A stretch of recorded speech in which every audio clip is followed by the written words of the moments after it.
দাদা বল। একটা কবিতা হয়ে যাক। কবিতা? হ্যাঁ, কিরকম ধরনের কবিতা? তোর মন পছন্দের। আমার মন পছন্দের তো বহু কবিতা আছে, তার মধ্যে থেকে আমি তোমাকে একটা বলছি যেটা সহজ পাঠে আমরা ছোটোবেলায় পড়েছি। ঠিক আছে, হয়তো সেই কবিতাগুলোকে আমরা কেউ লাঘু করি না। ঠিক আছে, সেই কবিতার মধ্যে কিছু একটা কবিতা আমার খুব পছন্দজনক। সেই কবিতা রবীন্দ্রনাথ ঠাকুরের লেখা, সহজ পাঠের। কাল ছিল ডাল খালি আজ ফুলে যাই ভরে, বল দেখি তুই মালি হয় সে কেমন করে। ঠিক আছে, এই ছন্দটা আমার এতটাই ভালো লাগে। আজকে আমি শূন্য, আজকে তুমিও শূন্য, একদিন না একদিন দেখবে তোমার ফুলে ফলে যাবে ভরে।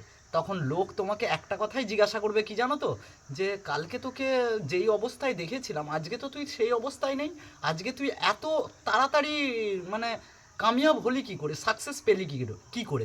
তাই বলেছে যে কাল ছিল ডাল খালি আজ ফুলে গেছে ভরে, বল দেখি তুই মালি হয় সে কেমন করে।